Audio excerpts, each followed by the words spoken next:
Philippe Bouvard officiel vous propose le meilleur des grosses têtes. RTL, première radio de France. Vous nous écoutez depuis le bout du monde? Les grosses têtes vous proposent de dialoguer avec elles. Si vous avez l'habitude d'écouter les grosses têtes au bout du monde, alors écrivez-moi. Je vous rappellerai, nous bavarderons en direct. Inscrivez-vous sur rtl.fr, Rubrique Les auditeurs du bout du monde. pour participer aux grosses têtes en direct sur RTL. Les grosses têtes de Philippe Bouvard, c'est tous les jours de 16h à 18h sur RTL.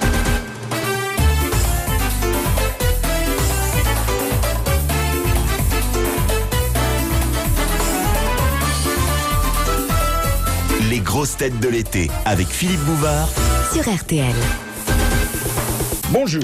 Nos deux invités ne sont pas des perdreaux de l'année. Gérard Rinaldi faisait déjà le Charlot voilà 40 ans, et Plastique Bertrand, phénix de la chanson, renaît de ses cendres après avoir été complètement ruiné et pas mal oublié. Plus intelligent que la moyenne des chanteurs, Plastique explose en retraçant une carrière à nul autre semblable. Il s'est fait violer à 8 ans par une fillette de 12. Un peu plus tard, il a vu de ses yeux une soucoupe volante. Il a réussi à faire le tour de la Terre avec un seul tube, utilisant une seule note. Le fameux « Ça plane pour moi ». Il a tâté, non sans dommage, des paradis artificiels. Il a pêché les truites à la mitraillette et il a entarté PPDA. Il évoque l'exemplaire longévité de son couple, les brimades imposées par Claude François, sa participation de 6 semaines à la ferme et en dépit de son charme et de son culot, la fin de non-recevoir opposée par Jean-Paul II, à qui il avait proposé d'interpréter l'une de ses œuvres.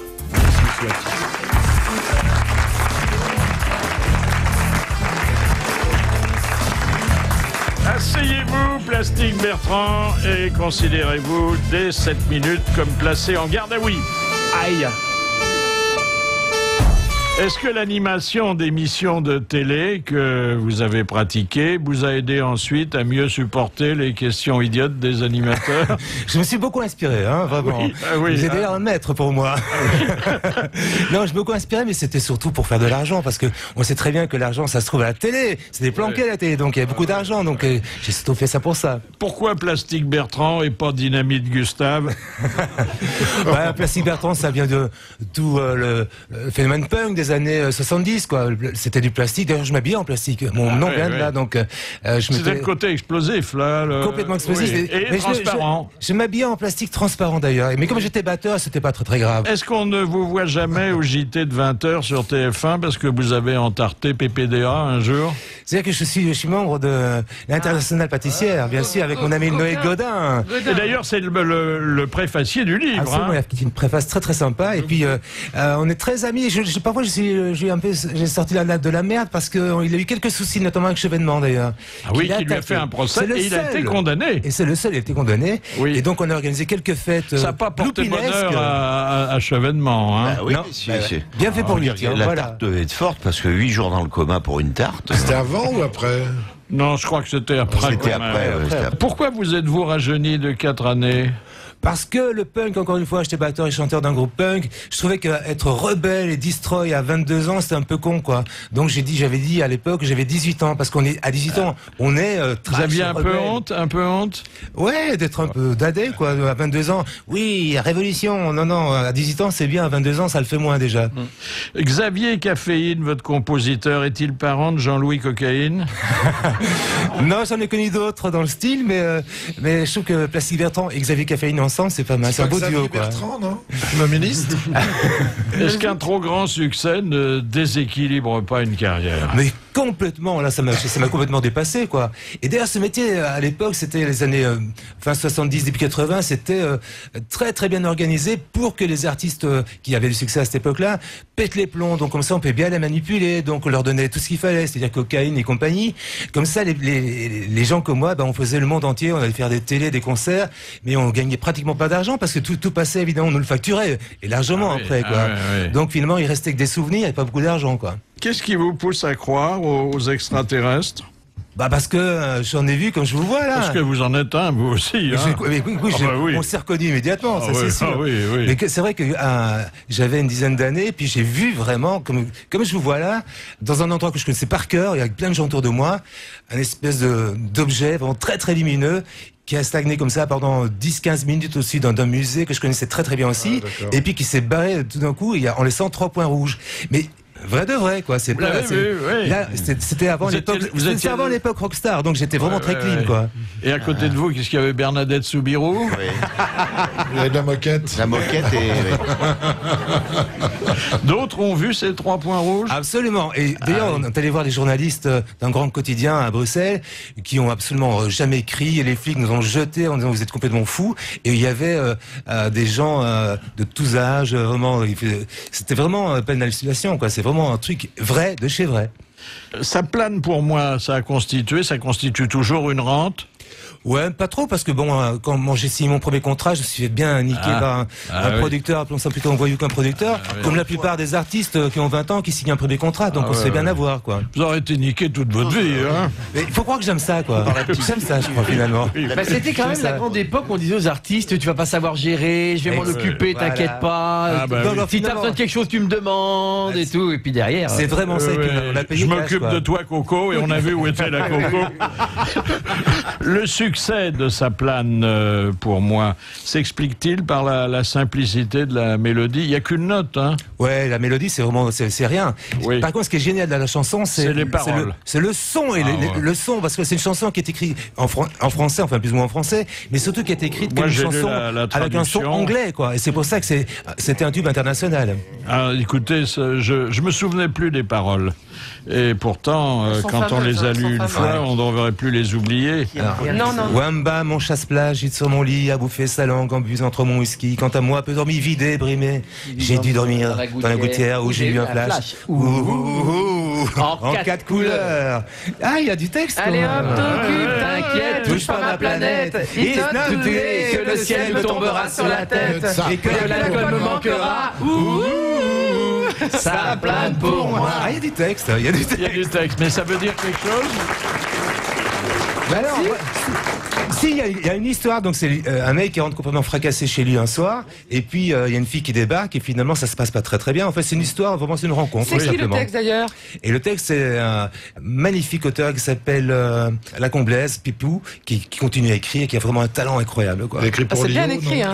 Il a écrit pas pour Lio, mais c'est à la même époque, hein, c'est tous les gens comme tous les gens qu'on connaît qui ont écrit pour Lio après. Estimez-vous toujours qu'on peut faire de la musique sans être musicien et même sans instrument? Alors ça, j'ai adoré ça parce qu'on est allé très très loin dans cette expérience. Évidemment, le côté punk, c'est justement on sortait d'une musique très très raffinée. Je pense à Genesis, des groupes rock où on mettait beaucoup d'effets, Pink Floyd, etc. Et nous, avec le mouvement punk, on est arrivé en disant, on s'en fout. Ce qui est important, c'est faire la musique, c'est de partager une émotion. Donc on est allé très très loin en disant, non seulement on n'est pas des bons musiciens, mais on va carrément faire un concert avec. C'est vrai, quand il y a des fausses notes, il n'y a plus d'émotion. Hein. On prenait des raquettes. J'ai fait un concert au Marquis de Londres avec des raquettes et on a fait un carton monstre. Ah oui. Vous n'avez pas essayé les casseroles? Non, c'est pas essayé. Mais j'en ai lu après les casseroles. Hein. Oui. Et vous pêchez encore les truites à la mitraillette? Ah, c'est très très sympa ça. Ah oui. Sauf pour la truite, hein, mais autrement. C'est plus la truite de Schubert, c'est la truite à la mitraillette. Oui. Ouais, c'était rigolo parce qu'on n'a pas de canne à pêche. Mais il faut une vraie mitraillette? Ah, il faut une vraie mitraillette. Donc il faut quand même avoir des amis qui ont mitraillette sur eux. Donc, et puis une bonne rivière avec des vraies truites, enfin tout ça. Ouais, il y avait un étang, mais on répétait avec mon groupe, on répétait dans un endroit où il y avait des étangs, où on élevait des truites. Ah, d'accord. Et donc on allait servir à la mitraillette après avoir répété. Quoi. Oh, bande de pain. Oh, la grenade. La truite, elle nous a rien dit. Hein. Elle était vachement contente apparemment. Hein. Ah, elle s'est éclatée, elle. C'était du pâté de truite. Jusqu'à 18h sur RTL, vos grosses têtes de l'été, vous allez voir, ça va vous rafraîchir, surtout si vous avez chaud en voiture par exemple. Vous allez voir, c'était début mars, Philippe Bouvard avait à ses côtés Marianne James, Bernard Mabille, Jean-Pierre Coff, aussi Jacques Maillot et Éric Logérias, et son invité d'honneur était Plastique Bertrand pour son livre autobiographique Sa plane pour moi. Alors on en apprend des choses dans ce livre, hein. D'abord sur vous, à titre privé, sur la famille, sur les amis, sur tout ce qui vous est arrivé, mais aussi sur la carrière. Par exemple, j'ai découvert que vous produisiez de la musique contemporaine turque. Ouais, tout à fait. Mais alors, c'est rigolo parce que moi, j'ai une image souvent je fais des chansons marrantes simplement, mais j'ai fait des études c'est de la musique comme Klederman pour écouter aux toilettes ou non? Non, c'est la musique, justement, c'est la musique contemporaine. Ça ressemble plus à Eric Satie qu'à Klederman. Ah, dis donc, non, et en plus, c'est des musiciens que j'ai rencontrés à Istanbul, et c'est des gens qui ont 80, 90 ans, qui écrivent depuis les années début du siècle. Il était temps d'aller les aider, hein. Et ils sont des services la première fois qu'ils étaient vraiment, qu'on enregistrait leurs œuvres. Mais c'est vraiment la musique, vraiment à la Satie un peu. À quelle plaisanterie et canular avez-vous renoncé? Il y en a beaucoup, hein. Pourquoi renoncer? Non, j'ai pas renoncé. Non, vous continuez? Ah non, je continue. Non, moi, je prends pas du tout au sérieux. Moi, parce que les canulars, malheureusement, on en fait de moins en moins. Oui, ça se fait plus. Non, mais c'est surtout que ce métier a complètement changé. Là, quand je vois les mecs qui débarquent dans ce métier aujourd'hui, j'ai l'impression qu'ils vont à la banque. Donc, moi, j'ai jamais fait ce métier pour gagner des sous. Je le fais parce que j'ai envie de partager quelque chose. Et là, ils sont d'une tristesse infinie, quoi. Bon, ils partagent quand même, hein. Ils n'ont pas grand-chose à partager, mais ils partagent, hein. Non, mais vous en avez fait des canulars, hein. Ouais, j'ai fait des conneries, J'ai fait des conneries, mais ça part. Quelle est celle qui vous a laissé le meilleur souvenir? Celle qui m'a coûté le plus cher, en tout cas, c'est un jour, on a destroyé une chambre d'hôtel dans un palace canois, quoi. Donc, c'était quand même assez violent. Mais ça faisait partie de l'attitude rock'n'roll qu'il fallait absolument avoir. Sinon, on n'était pas un vrai, quoi. Il faut rembourser après. Ah, mais j'ai remboursé après, mais j'ai payé mes conneries, quoi. Pour quelle raison aviez-vous baptisé votre premier groupe Hubble Bubble? Parce qu'on jouait. Bubble, ça veut dire, en anglais, ça veut dire gargouillis. Oui. Et c'est enfin on va les gargouiller juste avant qu'on vomisse. Et puis c'est vraiment les prémices du vomi, quoi. Il faut dire qu'on jouait pas très bien. On était des jeunes musiciens, on jouait vraiment pas très bien. Ça ressemblait vraiment de la bouillie. C'est le réflexe que ça provoquait chez les mélomanes. Un peu ça, c'est vrai. Surtout que les gens qui étaient au concert, qui assistaient au concert à l'époque, ils étaient quand même pleins de bière jusqu'aux yeux. Exactement, le truc punky, c'était ça. On buvait des litres de bière. Ensuite, on allait faire danser le pogo et se jeter sur la scène. T'étais punk, toi? Ouais, j'étais punk, moi. Ah bon? Ouais. Alors, ça plane, c'est l'hymne personnel et le grand succès de Plastique Bertrand. C'est aussi le titre du livre, hein, puisqu'il y a un livre sous-titré Des lyres et des larmes, où il y a un peu de tout, une vraie autobiographie, où vous ne cachez pas grand-chose. Non, je cache absolument rien, parce que bon, autant qu'à faire un livre, autant que ce soit vrai, autant que ça sert justement à montrer qui je suis vraiment, si c'est pour ressembler au personnage que je me suis construit finalement moi-même pendant toutes ces années, ça n'a aucun intérêt. Si je montre autre chose, si je suis différent, et je me rate pas non plus, parce que je suis pas toujours tendre avec moi, là ça commence à avoir un certain intérêt, je trouve. Oui, non, mais de toute façon, il y a la recette des mémoires des gens du showbiz, quoi. Pas mal de malheurs, hein, parce que il faut des malheurs et des succès. Hein. S'il n'y a pas de malheur, on fait pas pleurer Margot. Mais dans mon cas, ça c'est vrai. Et surtout que moi, je sais pas, j'adore ce métier et j'ai jamais montré. Je suis toujours souriant, je suis toujours le gentil mec. Ouais, mais dites, il y en a eu derrière, des malheurs, il y a eu pas mal de plans très durs, quoi. Quel avantage avez-vous tiré de votre précocité sexuelle?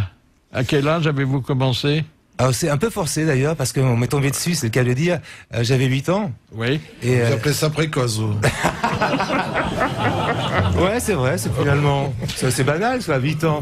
Et puis, la charmante jeune fille, elle en avait... 12, enfin, jeune fille, c'est beaucoup dire. Elle avait 12-14, quoi. Oui. 12-14, mais était déjà... Et vous n'avez pas pu appeler à l'aide Mais j'avais pas 13 ans. En même temps, non, c'était assez agréable. Vous n'aviez pas compris ce qu'elle voulait. Je sais pas, elle voulait tout à la fois, donc il y en avait partout. C'était pas un mauvais souvenir. Il y a eu un peu de viol, mais un peu. Et qu'est-ce qui est devenu l'enfant? Elle m'a écrit des lettres enflammées pendant quelques années, des lettres que mes parents évidemment. C'est elle qui a élevé le petit. Oui, c'était, oui. Non, et puis je l'ai plus jamais revu, mais il avait à la naissance le même âge que son père. Oui. À cet âge-là. Alors elle a 60 ans maintenant, cette dame. Oui, sûrement, ouais. C'est rare quand même que les messieurs soient violés, parce que il faut un minimum de complicité pour que la. Ouais, mais j'aimais ça en même temps, quoi. Ah oui, quand même. J'avoue, j'aimais ça, quoi. Vous y pensiez depuis longtemps, hein. Au moins depuis que j'avais 6 ans, au moins. Ça peut arriver, hein. Moi, je vous avais attaché au landau, non? Ça s'est passé où? Ça se passait, on partait chaque année pendant les vacances à la mer, à la côte belge avec mes parents. Et c'était, je devais traverser une ferme en fait pour aller à la plage. Et puis elle m'a bien pécho dans une meule de foin, quoi. Ah, une meule de foin. Ouais. À côté de Knock, là-bas. C'était un croque qui s'appelle Bredon, ouais. Un croque-la-zoute. Le 6 mars dernier, le chanteur Plastique Bertrand était l'invité d'honneur de Philippe Bouvard sur RTL entre 16h et 18h. Son grand succès, Ça plane pour moi, est sorti en 78 et 30 ans plus tard, il écrivait son autobiographie. C'était donc au mois de mars. Elle s'appelait aussi Ça plane pour moi. Quelles sont vos superstitions d'avant le spectacle? Tout, vraiment tout, savoir je me signe, je suis presque détendu. Enfin, vous signez d'abord le contrat et après vous signez vous-même. Et puis, non, c'est le sel, je croise les doigts, il faut que je touche 3 fois ça, je suis plein de tocs avant. Toucher 3 fois qui? Je touche la tout et billeuse. n'importe qui. Oui. Ouais, mais je peux me sentir bien que comme ça, quoi. Qu'est-ce que vous faites, vous, avant les spectacles, Monsieur Maillot? Je vais toucher mon cachet. Oui. Et Bernard Mabille? Je me touche les prunes. Et pourtant, vous produisez pas pour des prunes. Hein. Et Marianne? Oui, j'ai un petit rituel aussi avant d'entrer en scène. Ouais. Ah, tu fais quoi? Nous, on fait poète de camion, voilà. Ah oui. C'est quoi ça, poète de camion, comme beaucoup de gens, voilà.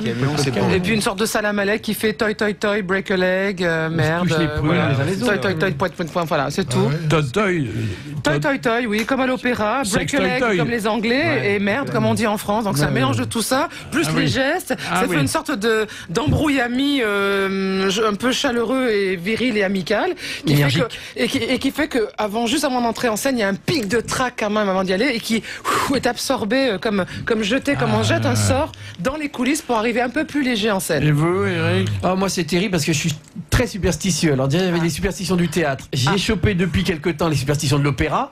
Ah bon? Donc, alors il faut que je croise les doigts, que je touche du bois, que je crache par terre, que je crache en coulisses. Mais c'est toi? La coulisse côté cour, pas la coulisse côté jardin. Ah oui? Faut que j'aille jardin court, il faut que j'aille regarder la salle. Cracher au jardin. Oui, il faut que j'aille cracher au jardin, il faut que j'aille voir la salle. Mais c'est terrible, c'est une connerie. Mais j'arrive 3 heures avant au théâtre. Oh là là, des fois même je couche là-bas. Franchement, le jour où tu ne l'as pas fait, est-ce que ça n'a pas marché ou Mais je n'ai jamais pas fait, tu le fais toi, dis pas de malheur. Mais essaye un jour de ne pas le faire et tu verras que ça marche quand même.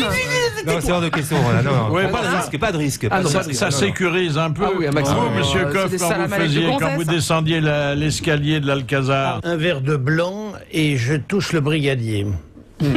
Ah oui. Vous faites le brigadier, c'est le conférences dans les casernes? Je dis ça va vous permettre de dire des conneries. C'est le bâton, le brigadier. Je pense que vous n'allez pas c'est le bâton. rater. Moi, je l'ai vu en coulisses. Évidemment, un brigadier, c'est le bâton. Non, ils auraient pu dire qu'il y a toujours des brigades de pompiers, c'est obligatoire. Mais c'est pas. Ça moi, je touchais vraiment le brigadier. Pompier, mais je touche le brigadier parce que c'est un morceau de bois avec lequel on tape les 3 coups. Mais dans les petits théâtres, il n'y a jamais ça, bien entendu. Ils le font plus, c'est dommage, c'est chouette ça. Dans les cabanes à la fin, comme la tienne, il n'y a pas de brigadier, bien entendu. On a un brigadier et toujours une petite boîte de pâté. Oh, les meilleurs sont les plus courts. Parce que la petite boîte de pâté te permet de faire de la merde et d'en dire. Ah, et tiens, prends ça. Plastique Bertrand, est-ce que les 6 semaines passées à la ferme ont constitué une belle expérience? Alors oui, parce que j'ai gagné pas mal de pognon, quoi, j'en avais besoin, donc ça tombait très très bien. Mais je croyais que c'est pour une association. Mais ça aussi, j'en donnais plein aussi, tu vois. mais il faut dire les choses, j'aime bien. Oui, j'ai fait la ferme parce que je voulais tellement donner à cette œuvre-là. Mais non, on fait la ferme parce qu'on a besoin de pognon. Et à ce moment, j'en avais vraiment besoin et ça m'a vachement aidé d'avoir 60 000 euros qui tombent.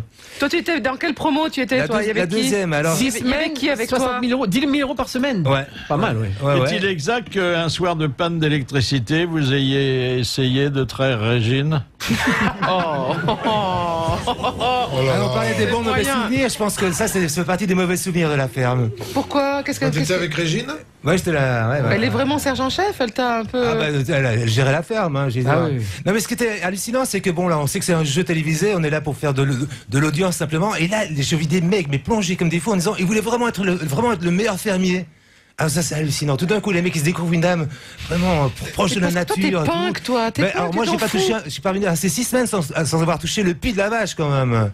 Et ça c'est formidable. T'avais pas envie d'aller flatter un peu cette vache? Non mais attends, il y avait Régine, il y avait tout ça autour de moi déjà, donc ça suffisait à mon bonheur. Hein. Il y avait la baronne aussi, c'est cette année-là. Génial la baronne. La baronne Brandstetter. C'était la plus rigolote. Elle était complètement hallucinante, géniale. Vous vous voyez en dehors maintenant? La baronne, ouais, elle est drôle, elle fait des fêtes. Claudette, elle est hallucinante. Quoi. Il y avait Daniel Gilbert. Elle est à la ferme comme à la ville, hein, elle est pareille, elle est hallucinante. Comment avez-vous réussi à renoncer au paradis artificiel? Parce qu'un jour, je me suis réveillé, j'avais pris du poids, j'étais très mal, j'étais complètement out, je sais même plus comment je m'appelais, quoi. Et je rentre chez moi et de tourner, et je vois mes enfants qui sont devant la télé, et le hasard fait qu'ils me voient à la télé. Et moi, je rentre avec mes bagages crevés, complètement raide, mort, défoncés. Et mes mômes me disent même pas bonjour, quoi. Ils sont restés coincés devant la télé. Évidemment, ils préféraient le papa qui voyait là, dans l'écran, que l'espèce de bride épaisse de zombie, qui arrivait avec ses bagages et pas de très bonne humeur. Et là, j'ai pigé que ma vie devait basculer, sinon j'allais mourir très très vite. Et j'ai décidé d'arrêter de toutes mes conneries. Mais du jour au lendemain, c'était fini. Vous n'avez pas suivi de cure? Si, je me suis fait suivre, bien sûr. Je suis allé voir un psychiatre, il y a quelqu'un qui m'a suivi. J'étais très loin, quoi. Ça devait être très difficile, hein? Ouais, c'était très très violent. C'était il y a combien de temps? C'était en 86. Ah oui, quand même, il y a longtemps. Pour éviter quelle brimade avez-vous refusé de chanter avant Claude François? Alors, il vous a fait une proposition qui était flatteuse, c'est de se produire dans sa première partie. Oui, c'était bon, juste quand j'avais l'énorme tube ici en France, ça plane, il m'a demandé de faire sa première partie. D'abord j'étais très flatté parce qu'évidemment, comme tous les mômes de cette époque-là, c'était mon idole quand j'étais petit, mais j'étais quand même un peu pas chaud parce que j'ai entendu les pires choses sur lui, notamment qui faisait couper, il organisait des pannes d'électricité pendant la première partie, si ça fonctionnait bien. Enfin, il sabotait la première partie, quoi. Il pouvait pas supporter que quelqu'un d'autre ait du succès. Même dans son spectacle. Exactement. Mais pourtant, il était allé vous chercher parce que vous aviez du succès. Ouais, mais je crois qu'il voulait un peu me saboter, quoi. Et puis, ce qui était terrible, c'est que finalement, on l'a pas fait parce que je me suis mis à discuter pognon avec lui. Alors, parler pognon avec son idole de jeunesse, ça fait très bizarre. Et il était rat, mais à un point, c'est hallucinant, quoi. Oui, mais on avait le droit d'avoir une Claudette en prime, non? Ça s'est fait, j'ai négocié ça. Né en Belgique d'un père français et d'une mère ukrainienne, Plastic Bertrand a connu un énorme succès en 1978, le célèbre Ça plane pour moi. Et en mars dernier, il était l'invité d'honneur de Philippe Bouvard, présent également sur le plateau RTL. Marianne James, Bernard Mabille, Eric Logérias, Jean-Pierre Coff et Jacques Maillot. Vous savez que vous êtes déjà venu aux grosses têtes? Ouais, je sais. Alors, ça remonte au 1er avril 1982. Nous étions en déplacement à Lyon et ce jour-là, il y avait Philippe Castelli, Jacques Martin et Olivier de Kersauzon. Oh, ben arrête de me bisouiller. Vous savez que vous faites un beau couple tous les deux. Moi, j'ai toujours rêvé d'avoir un mari comme ça. Un mari? Ouais. Oh, bah merde. J'ai longtemps hésité entre Amandali et Castelli, vraiment. Je préfère Castelli. Au moins, il est ce qu'il est, tu vois. Ah, puis Castelli, il a moins de barbe. Tu vas avoir une grande balle dans la gueule. C'est gay quand on est gentil avec lui, il est dur, hein. Vous aimeriez vivre avec lui? Ah oui, ça. Remarquez, si vous êtes meublé en ancien. Si on lui refait la gueule, le budget de la Sécu y passe. On peut le conserver. Moi, je le trouve beau, hein. Le congelé, ça existe. Ah non, t'es beau. Oh, arrête avec tes flattes. Non, t'es beau. C'est un des rares congelés tièdes qui survivent. Oh, j'ai une histoire. Ah, oui. C'est un gars qui va trouver son docteur. Docteur, le bébé que ma femme vient de mettre au monde est roux. Et pourtant, je ne suis pas roux. Ma femme non plus. Ni ses parents, ni les miens. Oh, fait le docteur, c'est embêtant, ça. Mais dites-moi, monsieur, vous faites souvent l'amour avec votre femme? Enfin, vous faites ça tous les jours? Oh, ben non, docteur. Une fois par semaine? Oh, ben vous plaisantez. Alors, une fois par mois? Oh, non. Enfin, vous n'allez pas me dire que vous ne faites l'amour qu'une fois par an? Ben oui, docteur, c'est à peu près ça, quoi. Une fois par an. Alors, monsieur, ne cherchez pas plus loin. C'est normal qu'il soit roux. C'est la rouille.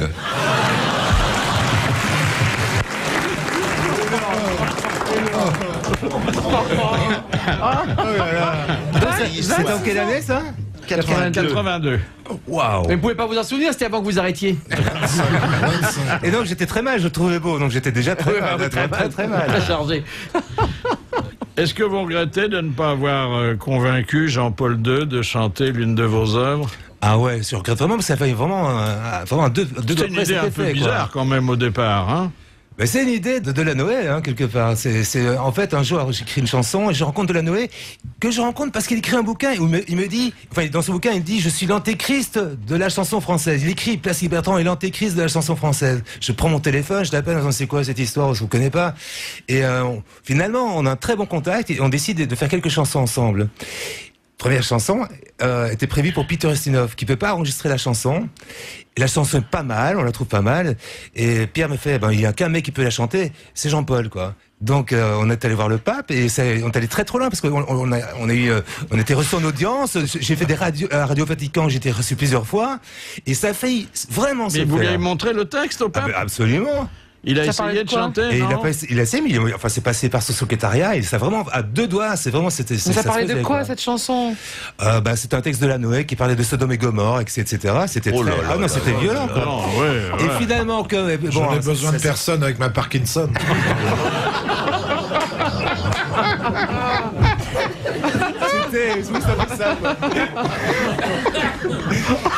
Et finalement, ça s'est pas fait avec Jean-Paul, donc je suis très fier parce que c'est le seul disque que Pierre Delanoë a enregistré.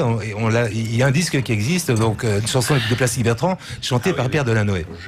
Est-ce que l'exemplaire longévité de votre couple s'explique surtout par la patience de votre femme? Ah ouais, ça c'est sûr, là, on a un bavé, vu toutes les couleurs. Mais surtout, c'est quelqu'un de très fort. C'est pas quelqu'un qui m'attend patiemment. Il a vraiment la personnalité. J'aime pas les artistes qui s'entourent de yes man. Je trouve ça insupportable. Là, quand je rentre, il y a de l'ambiance à la maison, quoi. Donc, elle m'attend, elle me dit, je me fais engueuler tout le temps, quoi. C'est pour ça que je me barre aussi souvent. Mais quand j'arrive, mais c'est vachement agréable. Parce que la première chose qu'elle me fait, c'est pas m'embrasser. Elle me dit, sors les poubelles. Bon, ça te fait redescendre d'un cran tout de suite, quoi. Donc c'est plutôt agréable. Ma femme, des fois, elle me dit, sors les poubelles. Je dis, tu veux descendre tout de suite? C'est la mouche. Non, c'est pas digne de toi, ça. C'était le 6 mars dernier. Le chanteur Plastique Bertrand était invité de Philippe Bouvard pour son autobiographie « C'est pleine pour moi ». Vous avez fait des romans photos aussi. Ouais. Ça, c'est encore un autre mode d'expression. J'ai habité 2 ans en Italie après. Ah oui, c'est les Italiens qui. Nous, on n'en fait presque pas, nous. Mais Gina Lollobrigida avait commencé comme ça. Je crois. C'est toujours une industrie très florissante, le roman photo en Italie. Ça marche encore très fort. Et à l'époque, on vendait chaque semaine 1 million d'exemplaires. C'était quoi ton rôle alors? Tu faisais un docteur avec une grande blouse blanche?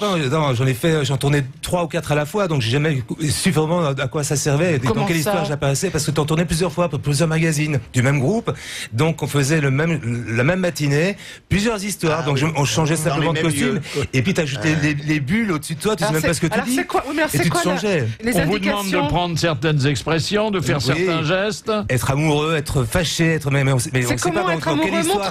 Montre-nous, c'est comment être amoureux. Radio c'est dur. On s'en fout, c'est pour nous, on leur racontera, vas-y. Waouh, c'était ça? Ouais, c'est un peu ça, ouais.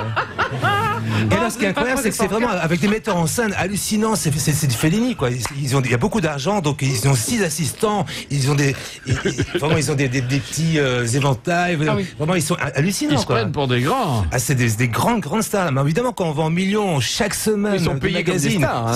Et moi, j'ai gagné beaucoup d'argent, plus qu'avec les disques. Ah oui. Ah oui, c'est sûr. Ouais, puis les gens adorent, ils disent là, au moins ils chantent pas. Alors ça, le salaud. Et là, tu dis rien, elle a fait lui un procès. Mais fais-lui un procès d'ailleurs. Non, mais ça me fait trop rire parce que vraiment, moi je pense qu'un artiste, c'est pas seulement une belle voix, c'est un tout, quoi. C'est une personnalité, c'est une façon de dire les choses. Donc la voix, c'est vraiment. Je pense que, très honnêtement, est-ce qu'on peut dire qu'Edith Piaf a une belle voix? J'en suis pas sûr. Non. Voilà, c'est ça. Une voix. Mais dites-moi le bruit. Marion Cotillard, oui. Pendant très longtemps que vous n'aviez jamais chanté de votre vie, que c'était quelqu'un d'autre qui chantait. Ouais, c'est ça. Alors, c'était du playback, c'est vrai ou pas? J'explique dans mon livre. Le truc, c'est que moi, j'ai toujours été musicien. J'ai commencé quand j'étais petit, à 8 ans. J'étais déjà musicien. J'ai fait un groupe avant. Et le jour où j'ai enregistré avant pour 8 moi, ans, vous aviez déjà un groupe? J'ai fait tout le temps des groupes, moi. J'étais à l'école de musique. À l'époque, à la maternité, vous étiez en groupe. Oui, en groupe électrogène. Et à 8 ans, il a appris la flûte, il l'a dit tout à l'heure. Ça devait être un petit sifflet. Non, et puis donc j'avais un premier contrat qui était pourri, où j'avais 0,5%. Donc il faut vendre des milliards de disques pour gagner un peu de sous. Sacré Lederman. Et donc quand j'ai enfin pu quitter mon producteur, Donc la machine à fric s'est barrée, donc il était fou furieux, il a fait courir des bruits insupportables sur moi, et finalement ça s'est bien terminé, parce que je viens de gagner 2 procès d'affilée, donc tout ça est réglé, quoi. Alors, une première citation envoyée par Monsieur Voland d'Amiens, qui a dit « Je crois que le sexe entre 2 personnes est une très belle chose. Mais je trouve qu'entre 5, c'est fantastique. » Hugues Hefner? Non. Jean-Yann. Rob Grillet? Non, alors, c'est quelqu'un qui vit toujours et qui n'est pas de chez nous. Woody Allen. Woody Allen. Bonne réponse de Légérias, c'est Woody Allen. Alors, pardonnez-moi, cher Plastique Bertrand, la deuxième citation qui ne vous concerne pas, puisque celui qui l'a proférée ne vous connaissait pas. Question de Monsieur Palavas, qui a dit « La connerie est la plus grande puissance spirituelle de notre temps. La chanson française dans son ensemble en est la messe. » Charles Cros. Ouais, c'est un peu violent, ouais. Alors, c'est un grand écrivain, aujourd'hui disparu, Bien fait pour lui. dont les livres continuent à avoir du succès. Troyen. Fioran? Non. Non, Malraux, oui, il est mort Frédéric Dard il y a plus longtemps que ça.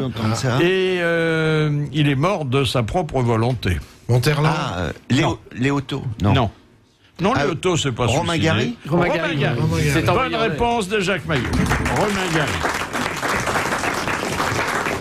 Et la question de Monsieur Borin, qu'est-ce qui au repos mesure 7 à 8 cm et qui, lorsqu'on le porte à la bouche, peut atteindre 25 cm. Ouais, mais Bon, c'est pas du tout ce à quoi on pense. Non. On va pas se vanter. Alors, Un ballon de baudruche. Non. parce que 7 cm, oui, mais 25, ça m'étonnerait. Bon, bah, fais-toi présenter des gens intéressants. Hein. 25 de tour.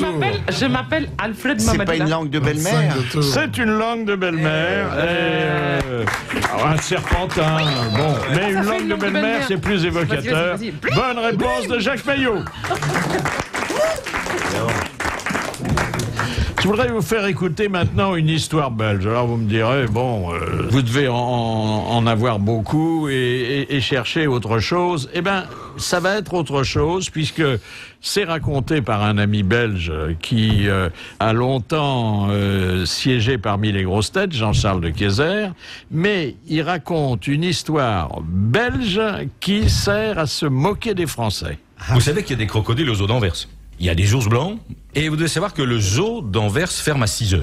Et au bar du zoo, il y a tous les animaux qui viennent boire un verre. Il y a les crocodiles, il y a les dauphins, il y a les... Et puis l'ours blanc demande au dauphin, mais qu'est-ce que tu fais pendant tes vacances, quoi? Bah, dis-moi, kiki. Enfin, moi, je prends... s'il n'y a pas de grève à la Sabena, je prends l'avion de la Sabena jusqu'en Floride. Et là, je saute immédiatement dans la mer Bleue et je vais rejoindre des copains. On passe des vacances extraordinaires. Tu ne veux pas savoir ce qu'on s'éclate. Et puis, au mois de septembre, je rentre parce que j'ai mon contrat avec le zoo d'Anvers. Et toi, l'ours blanc, oh, tu sais, moi, l'ours blanc, il dit, moi, avec ma femme, mes enfants, tout ça, il fait tellement chaud ici que dès que je peux, hop, je me tire, je prends un avion, je vais dans le Grand Nord, en Alaska, on se passe des vacances de rêve. Et puis je tourne vers le crocodile, il dit, et toi, qu'est-ce que tu fais? Bah, il dit, tu comprends, moi, avec ma grande gueule, j'ai qu'une seule solution, je peux aller qu'à Paris.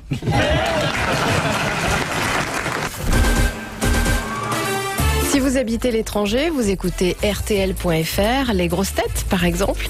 Inscrivez-vous à la rubrique des auditeurs du bout du monde à la page des grosses têtes. Vous laissez vos coordonnées et Philippe Bouvard vous appellera durant une des prochaines émissions. Les grosses têtes vous feront un petit coucou et vous serez la vedette pendant quelques minutes. N'hésitez pas. RTL.fr. Question de Monsieur Borel.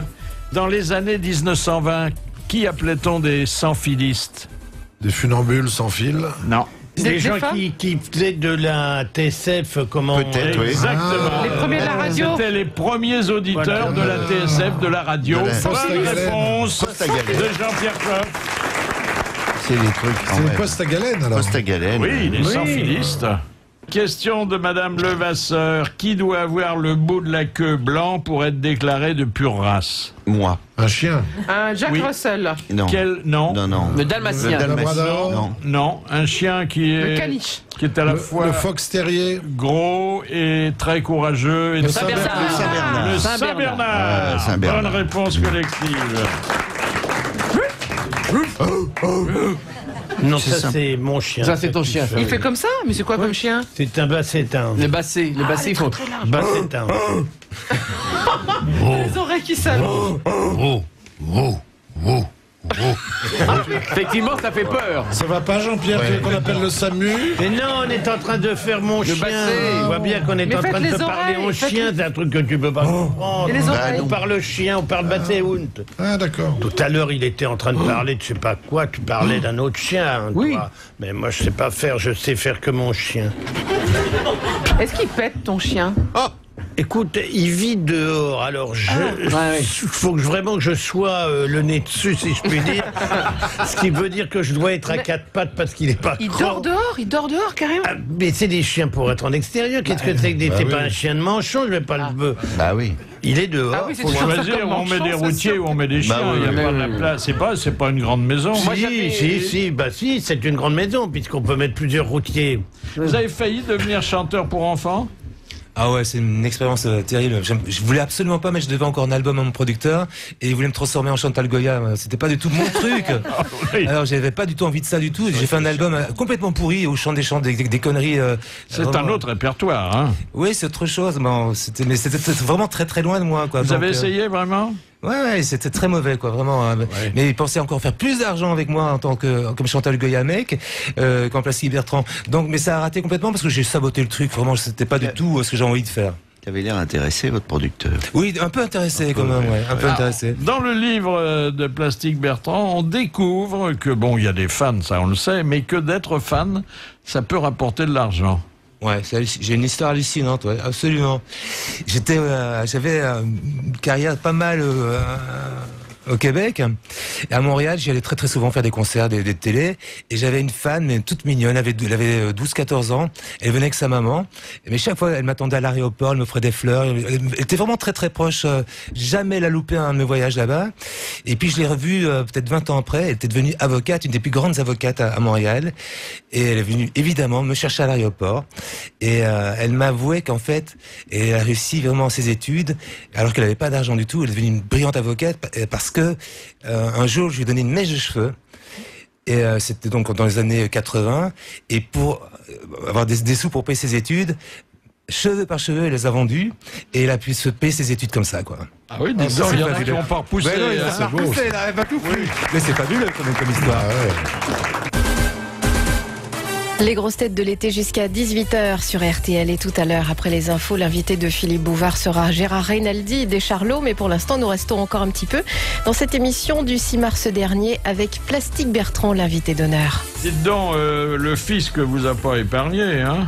Ah là, vraiment... Combien de temps vous a-t-il poursuivi?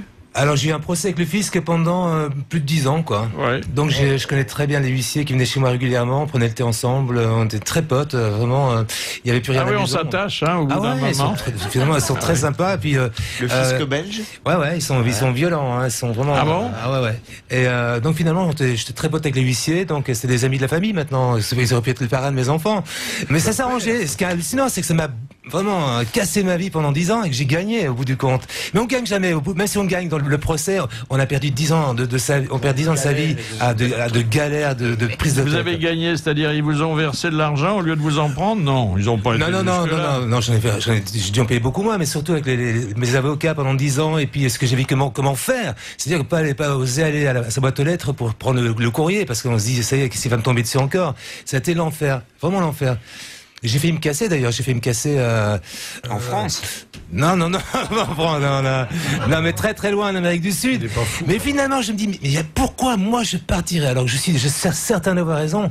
Moi, je suis non, je vais les affronter, quoi. Je suis resté en Belgique en disant, j'ai pas baissé la tête, c'est moi qui ai raison, j'en suis persuadé. Je suis un mec bien, je suis clean, je sais ce que j'ai fait. Hors de question de leur laisser la victoire, quoi. Ah oui, très convaincant, hein. Ouais. Moi, j'avoue, si j'étais inspecteur, on me dirait, bon, mon vieux, on s'est trompé, au revoir, hein. Ah non, mais c'est trop gentil, Philippe. On voit bien que vous n'avez pas pu prendre 1 franc à un impresario. Bon. Ah ben non, en général, ça se passe pas dans ce sens-là, quoi. Moi, je vous aimais beaucoup dans la ferme. Parce que je sentais vraiment que ça vous amusait pas. Ah ouais, c'est vraiment, j'ai rien foutu. Ah ouais, rien foutu. Ah ben il y en avait un qui était comme ça, là, le gros, là, comment il s'appelle, Gargia, là. Massimo Garcia. Minimo. Il est formidable, il parle comme ça. Il se levait pas de la journée. T'es le maudit roi feignant, lui. Moi, ce qui m'a énervé à la ferme, c'est vraiment, on était tous vraiment, et c'est vrai qu'il n'y a pas de coulisses, il n'y a pas de, à l'arrière, il n'y a pas des trucs, on prend des douches chaudes, etc. Donc, on est vraiment dans le caca total, parce qu'il faisait froid, et ça sentait vraiment mauvais. On dormait vraiment au-dessus des bêtes, les moutons. Qui est-ce qui sentait mauvais? C'était une horreur. Daniel Gilbert? Non, moi, c'était la deuxième session. C'est la deuxième session. Mais surtout, ce qui m'a énervé, c'est que je l'ai su après, c'est que, de temps en temps, il y a eu quelques-uns de mes collègues qui partaient, soi-disant, parce qu'ils étaient malades, ils allaient voir le médecin, et j'ai su après qu'en fait, ils partaient prendre des douches, qu'on leur faisait des massages, etc. Et ça, je trouve, quand on accepte de jouer le jeu, il faut aller jusqu'au bout, et savoir. Des truqueurs. Et quand j'ai appris ça m'a fait vomir, quoi. Parce que nous, on était vraiment dans la panade complète, quoi. Quel est le rôle de votre coach shopping? Il repère les tendances un peu. Il travaille pour une grande marque, il voyage dans le monde entier, et quand il prépare mon shopping, il va repérer, il voit un peu ce qui pourrait m'aller. Il prépare votre shopping. C'est vachement agréable, ça. Des dents, ça j'aimerais bien. Et que moi j'aime pas du tout le shopping, moi je déteste ça. Mais là, étant donné ce que vous avez, il était en vacances, non? Non, ce que vous portez. Je suis désolé, c'est une petite laine très très jolie. Moi j'ai une patronne de bistrot qui me prépare ma shopping, moi. Tous les jours. Bon, je sais que vous êtes un mari fidèle, mais j'ai quand même vous présenter Émilie. Émilie va vous agiter le bocal. Enfin, si je peux dire. Hein. Non, c'est des questions au hasard. Vous en prenez une, vous la lisez. Pour parvenir à vos fins, passeriez-vous sur le corps de la femme de votre meilleur ami? Jamais. C'est vrai? Jamais. Moi, j'adore l'amitié. Pour moi, c'est le truc le plus important de ma vie. Plus important que plus important que le sexe et que n'importe quoi. L'amitié, c'est un truc vraiment qui guide toute ma vie. Je suis fidèle en amour et en amitié. Mais les amis, pour moi, c'est toute ma vie. Mais même une femme très belle et un ami très moche. Non, je dirais de changer de femme, quoi. Non, je dirais de changer de femme, mais je toucherai pas, quoi. Non, je voudrais garder mon pote. Mais changer de femme, c'est trop dangereux. Alors encore une autre pour que la bonne impression se confirme. Que dites-vous en faisant l'amour? Mais très classique, moi c'est pas genre salope, non c'est pas ça du tout. Salope, c'est pas une injure, c'est un compliment. Oui. Non, moi je suis très tendre. Et puis c'est plutôt bisous. Vous dites quoi? Ça plane pour moi? Oui. Non, je suis très tendre. Moi je suis hyper romantique. Oui, mais alors comment ça peut vous réciter des poèmes? Non, j'ai des petits mots, des petits trucs. Enfin, je parle pas trop finalement, c'est vrai. Oui, c'est vrai quand on est occupé en plus. Oui. Quand on fourgonne. On peut pas tout faire, c'est des trucs. On peut pas conseiller à des gens de faire deux choses en même temps. Il faut être à son ouvrage. Ça peut être après on papote. Tu fais ça en playback? Oui, c'est sûr. Mettez un peu de musique quand même en fond sonore, non? Non, non. Surtout pas ses disques. Mais surtout ni ses disques ni ses chansons. Ça me fait débander. Non, j'aime bien un peu de lumière. J'aime pas trop. J'aime bien voir un peu quand même. Pourquoi vous êtes-vous séparé de votre galerie de peinture? Parce que j'ai perdu beaucoup d'argent, quoi. Ça a duré 5 ans et puis on croit toujours que la prochaine expo va rapporter de l'argent, qu'on va pouvoir au moins s'en sortir. Et au bout de 5 ans, quand on a perdu vraiment beaucoup d'argent, on se rend compte que c'est sans fin et qu'il est temps de passer à autre chose. On a droit à la retraite des cadres après, non? Le plastique, c'est fantastique. Plastique Bertrand nous l'a prouvé en mars dernier quand il était sur le plateau des Grosses Têtes pour son autobiographie « Ça plane pour moi ». Question de Monsieur Bourbin. Comment les lapins mâles indiquent-ils aux femelles qu'ils souhaitent s'accoupler? En tapant du pied. Tape du pied. Non. La queue, tape de la queue. Non, ils envoient un message olfactif. Alors, oui. Ils poussent des moustaches. Ils ont une certaine façon d'envoyer des messages. Ils urinent sur la femelle. Comme des gens. C'est sympa. C'est pour ça qu'ils vous appellent mon petit lapin? Non, ça n'a rien à voir. Oh là là. Et la femelle comprend. Puis ils en foutent de partout, il y en a marre. Déjà, ils baissent comme des lapins parce qu'ils sont des lapins, donc c'est pas très intéressant. Enfin, ils se ruinent pas chez les parfumeurs. Non, et en plus, ils vous pissent dessus. Non, mais c'est con, un lapin. Alors, la famille, tu n'as pas beaucoup d'imagination. Une femme qui est toujours la même. Toujours la même, ouais. Oui. Ça fait combien de temps? 30 ans qu'on vit ensemble. C'est mon amour d'enfance, donc on s'est connus. C'est bien. 8 ans, on a connu l'histoire. Non, c'est pas. Arrête, non. J'avais 14 ans, et puis voilà, donc j'en ai 54. Ça fait 40 ans qu'on fait qu'on qu'on se connaît, ça fait 30 ans qu'on vit ensemble. Des enfants? C'est toujours agréable. 2 enfants, un fils qui a 28 ans, une fille qui a 25 ans. Qu'est-ce qu'ils font? Alors ma fille est journaliste et elle est en train de préparer un master en Sciences Po. Et mon fils a fait une grande école d'architecture qui s'appelle la Cambre et voilà. Ah, c'est bien. Et ils sont merveilleux, ils sont vraiment super. Bravo. Mais j'étais un hyper bon élève moi à l'école. Hein. Mais j'en ai jamais douté. Hein. Hyper bon élève. Non, mais en si plus, j'ai senti un truc là, mais non, j'étais hyper bon. Là, j'ai pu vérifier qu'en récitation, vous n'étiez pas le dernier. Oui. Non. Oh, il est méchant. Philippe, ça se voit. Là, ça se voit, Philippe. La honte de l'invité d'honneur. Ça se passait aux États-Unis. C'était vraiment pas mal, j'étais vachement connu, quoi. C'était vraiment très très peu de chansons françaises ont passé l'Atlantique et sont devenues des tubes aux États-Unis. Et une des premières fois que je suis allé, je me la pétais un peu, je disais, putain, je suis quand même un des seuls, quand même, quoi. C'est extraordinaire, une chanson qui devient un tube aux États-Unis. Et j'ai quand même un jour de relâche dans ma folie de promo, là, et je me dis, je vais me faire les grands magasins, je vais me faire des cadeaux, et je me promène chez Bloomingdale's, grand magasin là-bas, et finalement, je me retrouve au rayon sous-vêtements. Je vais faire orgie de slips, je ramener des trucs pour tout le monde, vraiment, et je commence à prendre des slips, j'en ai vraiment un paquet sur les bras, j'en ai 30, et tout d'un coup, je vois, il y a une fille qui s'approche, mais vachement, puis 2, puis 3, puis 10, puis 20, puis 50, il y a une espèce d'attroupement, et je commence à être calé dans le fond du rayon avec 30 slips sous les bras, et j'ai mis, qu'est-ce qu'elle me veut? Vraiment, c'est insupportable, moi, une grande star, même ici à New York, je peux pas faire mes courses, vraiment, c'est n'importe quoi, vraiment, je la pète, mais grave, quoi. Et puis elle s'approche de plus en plus, et j'entends, ah, Simon, Simon, Simon, ah, Simon, you are Simon, Simon. Mais elle pensait que j'étais Simon Le Bon, chanteur de Duran Duran, quoi. Et c'est pas du tout. Et donc j'ai dit non, I'm French. Et elles sont barrées, je suis comme un con, coincé vraiment plaqué contre le mur du rayon avec mes slips. Et j'ai dit merde alors. Mais je me suis bien pété quand même en disant vraiment, je suis vraiment une merde. Vous la péter comme ça, c'est honteux, quoi. Oh non, mais enfin, faut prendre de temps en temps une petite leçon d'humilité. Absolument, une grande leçon de modestie en tout cas. Question de Monsieur Lucas qui a dit à vaincre sans baril, on triomphe sans boire. Sans boire. Pironi, Jean-Jacques Pironi. Sans baril. Francis Blanche. Non. Jean-Yann. Pierre Dac. Coluche. Non. Un de nos amis qui n'est plus là. Jean-Yann. Carlos. C'est Carlos. Ah oui, oui. Oh, bah oui. Bonne Carlos, réponse d'Éric Logérias. Eh bien, c'est Éric Logérias qui va raconter l'histoire du jour envoyée par Madame Xapla de Beauvais. Le petit Sylvain vient de se faire prendre par son papa en train de boire de l'alcool en cachette.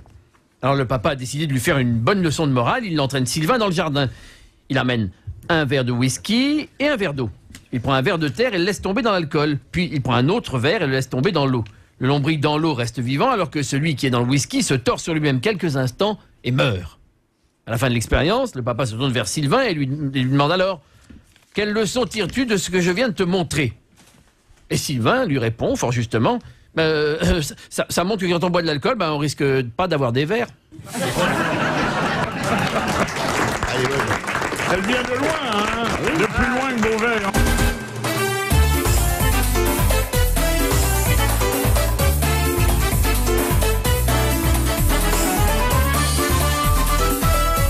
Les grosses têtes de l'été avec Philippe Bouvard sur RTL.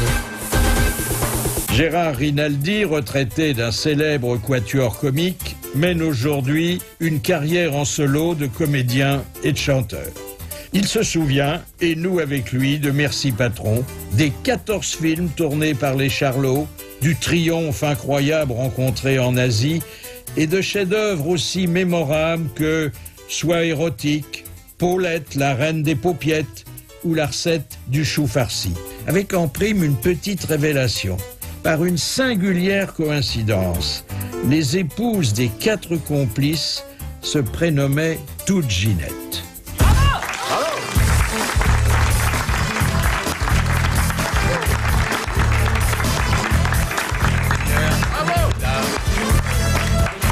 Et avec Gérard Rinaldi, nous allons parler de cet anniversaire. Il n'y a pas que celui de Claude François ou celui de mai 68. Il y a aussi celui des Charlots qui réapparaissent sous la forme d'un CD. Et puis, dans toutes les bonnes cinémathèques, la quinzaine de films que vous avez tournés. Mais vous voici maintenant placés en garde à vue. Gérard Rinaldi, aviez-vous choisi votre nom de groupe en hommage à Chaplin ou pour faire les Charlots? C'était pas un hommage à Chaplin à l'époque. Le mot désignait des musiciens de séance qui étaient complètement bidons, qui étaient absolument incapables de lire de notes de musique. Et comme ce disque a été fait contre toute attente, alors que nous étions des super rock'n'rollers purs et durs, on n'a pas voulu qu'on sache que c'était les Problèmes qui avaient fait ça. Antoine et les Problèmes. Antoine et les Problèmes. On a cherché des noms à la gomme. Je me rappelle que on avait proposé les Carpet Sellers en anglais. C'est quand même les marchands de tapis. Ça aurait immédiatement situé le niveau du disque. Et puis le mot Charlot est arrivé et c'est celui qui a été conservé. Et du coup, l'expression faire le Charlot, je crois qu'on a contribué largement à répandre cette nouvelle notion de couillonnade. Qu'aviez-vous tous les trois en commun, sinon d'avoir une femme prénommée Ginette? Ah, vous avez tout. Ça devait pas être commode d'avoir une. C'est quand même extraordinaire. Ah oui, parce que Ginette était déjà pas un nom très répandu, hein. Pas spécialement. C'est un nom qui a été à la mode dans les années 30, 40. C'est ça, un peu passé. Et puis, d'un seul coup, nous, on arrive là dans les années 60 et on se marie avec 3 Ginettes. C'est quand même absolument extraordinaire. C'est très fort. Mais est-ce que c'était à cause d'une actrice très célèbre qui était Ginette Leclerc, qui a été quand même très célèbre? Je pense que à cette époque-là. Effectivement, c'est Leclerc qui a lancé le. Et puis c'est Leclerc qui a lancé Ginette et le char. Voilà. J'étais dessus, mais. Et les rasoirs Ginette. Oui, le célèbre rasoir Ginette. Oh, bah oui. Quelle fine lame, il dégaine très vite. Fabuleux. Ah, il est au poil. Ah, c'est fou. Votre célèbre tube, c'est magnifique. Votre célèbre tube, Merci Patron, vous a-t-il valu les bonnes grâces du CNPF, le MEDEF de l'époque? Oh, ils se sont manifestés à l'époque, les responsables. Ils ont demandé qu'on ne le passe pas à la radio. Ils ont carrément pris leur téléphone pour dire, en appelant des responsables de radio et en disant, bon, si vous pouviez vous passer de programmer ce genre de truc. Pourtant, c'était pas méchant. Ah non, hein. Bah non, c'était pas méchant. Et puis on l'étudiera dans les écoles et tout à l'heure ici. Ça doit être déjà été étudié. C'est quand même un truc dans toutes les manifestations Bastille République, les gars. On le chante encore. Hein. Ça, c'est formidable. Et à l'époque même, ça avait débordé l'aspect patronat puisque c'était chanté dans les prisons et ils chantaient Merci Maton. Ah oui, c'est vrai. Oui. Ah oui. Qui était Paulette, la reine des paupiettes? Oh. La sœur Ginette. Ça aurait pu, mais non, c'était là pour la rime, c'est tout. Elle est arrivée comme ça. Oui. Mais ça aussi, ça nous a valu une petite mésaventure en Belgique. Il y a je ne sais qui a pensé qu'il y avait un lien entre Paola et Paulette. Oh, et on s'est non. dit, ça n'est pas bien de se moquer comme ça de la reine. Oh, pauvre reine Fabiola, non. D'autant qu'elle n'était pas à l'époque. Elle n'était pas reine, elle était princesse. Non, c'était la princesse. La princesse. Oui. Est-ce qu'on pouvait parler à l'époque d'une véritable Charlot-mania? Oui. Ah oui. On va La foule. Oui, était charlomaniaque. Moi, j'étais charlomaniaque. Oui, d'autant que nos films ont très bien marché en France, évidemment, et en Europe, mais un petit peu partout dans le monde, à part les États-Unis, comme d'habitude, qui ont des murs absolument infranchissables.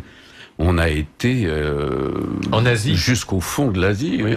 Non, mais c'est ce que je racontais tout à l'heure. En Afrique, en Amérique du Sud. Alors, on peut parler de Charlomania. Oui, notre premier voyage à l'étranger avec ma femme, nous l'avons fait en Thaïlande. Et on arrive à Bangkok. Parce qu'il emmène sa femme en Thaïlande. Oui, non mais. Et sa bière à Munich. Très bien, merci. Bon. Mais il vient avec la saucisse aussi quand même. Et on sort de l'aéroport, prend un taxi pour aller à notre hôtel, et là, une avenue, et au bout de cette avenue, une affiche énorme. Et quoi sur cette affiche? Les Charlots. C'était d'énormes vedettes en Thaïlande. Et moi, j'ai vu la même chose en Inde. On débarque de New Delhi. À New Delhi, on débarque de l'avion. Une immense avenue qui sort de l'aéroport. Et ils avaient tendu tous les 50 mètres des banderoles avec notre nom en anglais. Welcome to the Crazy Boys. Et il y en avait, je sais pas, 7 ou 8. Et tout au bout, ça tombait bien. Il y avait un avion gouvernemental qui venait de se poser à peu près en même temps que le nôtre. Et il y avait Monsieur Chirac, à l'époque, qui était Premier ministre. Et tout au bout, il y avait marqué « Welcome to Monsieur Chirac ». une petite banderole. Pourquoi les Charlots se sont-ils arrêtés au 14e film? Pourquoi les Charlots se sont-ils arrêtés au 14e film? Ça marchait moins, quoi. Oui, non, mais ça marchait bien, mais pour une raison extrêmement simple, c'est que étant donné que nos films marchaient très très fort, il y a eu immédiatement des intérêts financiers qui sont intervenus dans le choix des scénarios. Et on a fini par nous faire devenir ce dont nous nous moquions.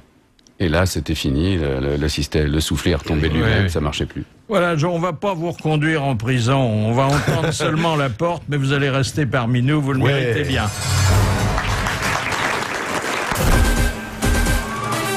À la mi-mars, le plus connu des Charlots, Gérard Rinaldi, était invité de Philippe Bouvard sur RTL pour la sortie du CD Les Charlots 2008. Présents sur le plateau également Laurence Boccolini, Jean-Jacques Perroni, Philippe Chevalier, Jacques Maillot et Pierre Bellemare. Au temps du trio, est-ce que vous aviez plus de succès féminin que les deux autres? Je ne pense pas. Quand même, vous aviez un petit doute, hein? Non, mais il est évident que je suis le plus beau, mais c'est pas... c'est pas obligatoirement un gage de succès. Oui. Il y a des gens qui sont très habiles. Mais enfin, comme vous étiez à la fois le plus beau, le plus intelligent, les demoiselles auraient pu... J'espère que les autres sont loin, très loin. C'était surtout qui n'écoutent pas la radio. C'était le chanteur-titre, surtout. Oui, j'étais le leader, évidemment. C'est sur moi que le projecteur venait le plus souvent. Mais c'était quand même un groupe, et je crois que... bien sûr. Je crois que chacun y tenait bien sa place, avec une personnalité spécifique. Et que tout le monde l'a trouvé à manger. Est-ce que celui qui était proche parent du producteur ne touchait pas des cachets plus élevés? Pas à ma connaissance. Oui. Mais disons qu'il s'en sort très très bien, parce qu'être fils de frère de milliardaire, c'est un bon statut. Est-ce qu'il était devenu milliardaire, Christian Fechner, le producteur, puisque c'est de lui qu'il s'agit, en partie à cause de vous? Ah oui, on peut dire ça, bien sûr, oui. Oui, hein? C'est évident. Donc vous êtes devenu milliardaire en même temps que lui? Eh bien non. C'est curieux. C'est curieux. C'est bizarre. C'est fou. Ah, comme la vie est mal faite. Ah là là. À l'époque, il y avait une phrase qui revenait de façon permanente dans le public. Les gens qui nous rencontraient disaient de façon très élogieuse: ah, les Charlots, ce que vous pouvez être cons quand même. Et c'était un compliment. Bah oui, bien sûr. Mais c'était très très vrai pour beaucoup de choses. Écoutez, on n'a pas allé très loin. Ici même, la campagne de publicité pour une radio qui a fait couler le plus d'encre et de salive a été un slogan qui se rapportait aux gens de la télé, de la radio, dont d'ailleurs je faisais déjà partie. Il y avait un très joli dessin d'un humoriste et il y avait dessous le slogan « Ah les cons !» avec un gros point d'exclamation. Et ben ça a fait rire beaucoup et ça a choqué personne. Ça peut être effectivement un compliment. Est-ce que vous regrettez moins de ne pas avoir été journaliste, puisque c'était votre première vocation quand vous lisez les magazines? Oh, j'ai très très vite oublié cette envie que j'ai eue, parce que j'ai fait des études secondaires où je me suis montré plutôt doué en lettres, en latin. Oui, alors valait mieux faire autre chose, effectivement. J'avais pensé aller vers le journalisme et puis je me suis rendu compte tout de suite que je faisais fausse route. Est-ce que vous conservez longtemps votre groupie? Vos groupies? Oh bah, je sais pas, alors là... Il y en a une qui... non, bah oui, écoutez... Oh là, je vois à quoi on peut faire allusion. Ça fait quoi? Ça fait 40 ans qu'elle vous suit? Ça fait 40 ans que j'ai une groupie, mais malheureusement... Elle vous suit, est-ce qu'elle vous a déjà rattrapé? Elle m'a rattrapé, elle est même venue chez moi. C'est pas vrai. Mais c'est quelqu'un qui a des troubles psychiques, donc c'est pas si drôle que ça. Elle est persuadée qu'elle attend un enfant de moi depuis 35 ans, donc... Il serait temps d'accoucher. Oui, mais elle se retient, elle est timide. Elle a une bonne méthode contraceptive, c'est tout. Mais elle a débarqué chez moi un jour, j'ai été obligé quand même de faire appel aux gendarmes pour la raccompagner chez elle. Ah oui, dites donc. Mais elle n'était pas amoureuse que de vous, je crois que... Non, elle va vers les beaux garçons, de façon générale. Elle vous trompait avec qui? Avec Sardou en particulier. Ah oui. Ah, dites donc, oui, mais ça peut compliquer une vie privée. Hein, ça. Oui. Moi, je connais quelqu'un qui exerce notre métier et qui a été obligé de déménager parce qu'il la retrouvait tous les matins dans son escalier et qu'elle dormait là la nuit. Hein. Mais moi, mon épouse... qu'à changer l'escalier. Mon épouse a été effrayée à une certaine période parce que cette jeune femme envoyait des lettres qui étaient très menaçantes à son égard. Moi, j'ai un copain qui déménage sans arrêt. Il est poursuivi par une femme qui travaille à Bercy. Ah oui. Et elle le suit partout, alors il déménage sans arrêt. Il change, tous les ans il change. Nommé Lagarde, non? Nommé Lagarde, oui. Oh, pas ce nom-là, j'ai peur. Que sont devenus vos anciens complices? Quels sont devenus dans l'ordre? Vous voulez tout le monde? Oui. Au départ, nous étions 5. Rego est donc parti en 71. Oui. Rego continue. Tout le monde sait ce qu'il fait. Il fait toujours le comédien. Il écrit. Il a fait de la radio. Bon. Ensuite, nous a quitté Jean-Guy Fechner, qui donc était le frère de Christian. Et aujourd'hui, Jean-Guy travaille en production cinématographique. Avec son petit frère. Avec son petit frère. Ensuite, c'est moi qui ai quitté le groupe en 86, mais Jean et Phil ont continué pendant 2 ou 3 ans. Phil aujourd'hui est sorti complètement du métier et Jean continue puisque pas plus tard que cet été, au mois de juin, il va organiser une très grosse tournée de musique country en France. Oui, il aime ça, lui. Hein. Oui, c'est sa spécialité. Il aime la campagne. Il a toujours un doigt dans le métier. C'est une tournée qui va utiliser les zéniths en province. Alors, quand il y avait plus que 2 Charlots, le public continuait à suivre? Il m'avait remplacé. Ils avaient trouvé un chanteur qui s'appelait Richard Bonneau. Et ils ont continué avec le chanteur de U2 pendant 2 ans environ. Non, c'est pas le même, c'est un autre, je crois. Eh bien, écoutez, votre garde à oui va prendre fin, mais je suis heureux de vous dire que, grâce au commissariat du quartier, nous avons retrouvé un de vos complices et que Jean Sarus est là.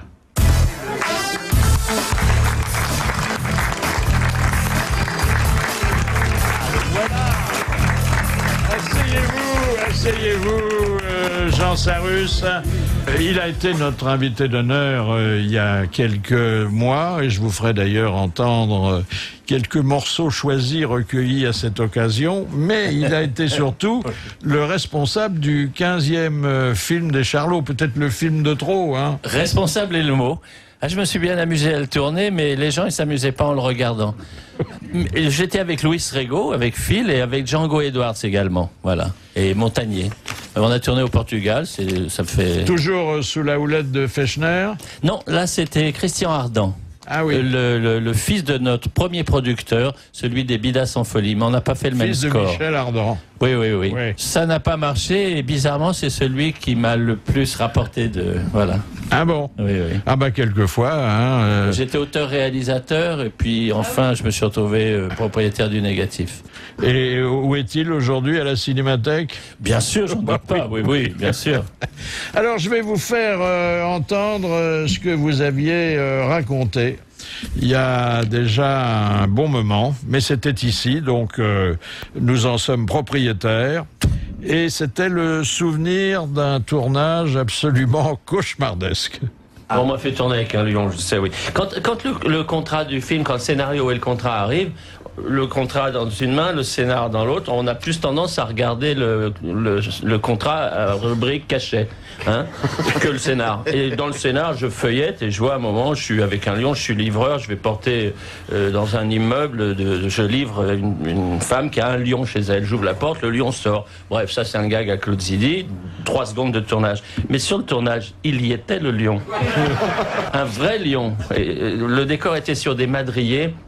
Et donc je me suis sauvé, tout le monde s'est sauvé. Quand la porte s'est ouverte, il y avait un type très costaud derrière qui le tenait, qui fait « Tu fais ton boulot, je fais mon boulot, je le tiens, tu crains rien. » Toc toc, partez, moteur. Toc toc, la porte s'ouvre, j'entends bam bam bam bam bam. Le type il était tiré comme un fétu de paille. Le lion il venait vers moi avec une souplesse.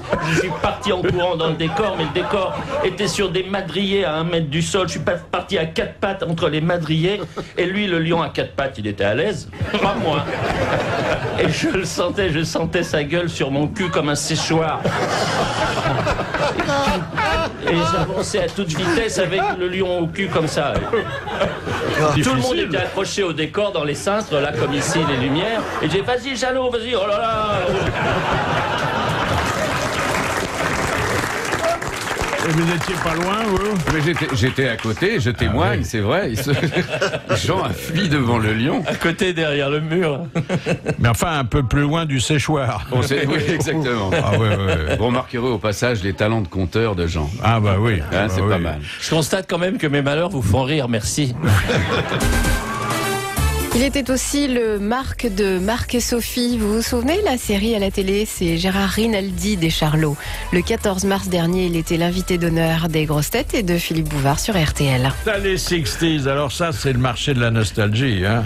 Non, mais c'est pareil. Oui, c'était un événement qui nous intéressait directement. C'est ce qu'on aurait fait si on s'était pas quitté, c'est ça exactement. Hein. Ben oui, l'âge de la retraite, c'est l'âge de l'arthrite. C'est plus la fête quand t'as plus la frite. Heureusement, il y a le Viagra, l'oméga 3. Ça nous la crise, ça nous a inspiré. Et puis, comme Jean vous en donne un exemple, on a fait un slam un peu, inspiré de slam et de rap, qui sont en ce moment deux mouvements musicaux importants. Ah oui, c'est très moderne, hein, finalement. Ça reste très moderne. Ouais. Un jour, à ton anniversaire, tu manques d'air, c'est la galère. Pour éteindre tes 60 bougies. Vous avez déjà soufflé vos 60 bougies? Oh oui, il y a 5 ans. T'es dedans? Non. Vous ne direz pas, hein? Eh ben, je vais vous dire, vous êtes un beau vieillard. Ça me rassure, la connerie, ça conserve, ça me rassure. Véronique est sauvé. Il fait à peine 50 ans. À peine 64. Ah oui. Moi, je lui donnais 63, pas plus. Hein. Et le Berry Blues, vous en souvenez du Berry Blues? Ça fait partie du patrimoine maintenant. Comment réagissait à l'époque la paysannerie française? Je crois que j'ai été immédiatement berrichon d'honneur. Donc ça prouve que ça a été assez bien accueilli. Et pour Chagrin de Labour? J'étais pareil, Chagrin de Labour. Mais Gérard faisait ça à table, il imitait les gens. D'ailleurs, ça a démarré comme ça. Éventuellement, quand il avait bu un petit rosé, il se mettait à imiter les gens de l'époque. Ça m'étonne de moi. Oui, c'est vrai, moi aussi. Maintenant, c'est une bouteille. Qui imitait-il?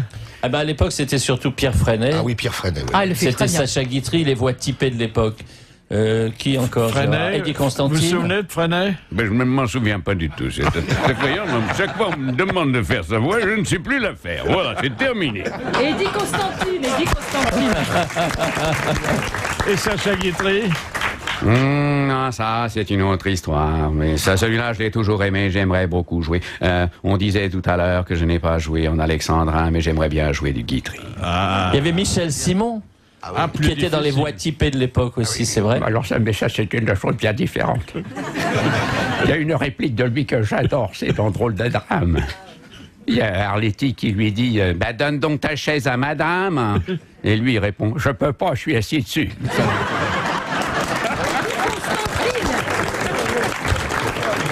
Il était doué, hein? Ah oui, il est doué, bien sûr.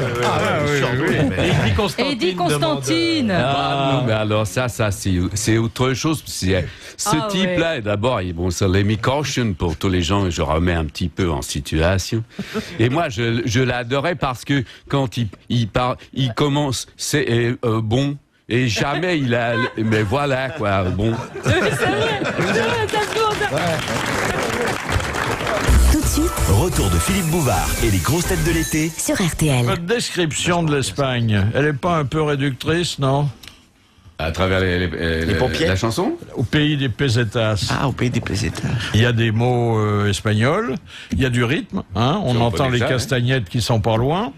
Mais enfin, qu'est-ce que je dis? Qu'est-ce que je dis qui est réducteur? Les guitares, les castagnettes, et puis... il y a des tapas, hein, maintenant. Mais ça, vous les aviez pas, là, à l'époque, les tapas.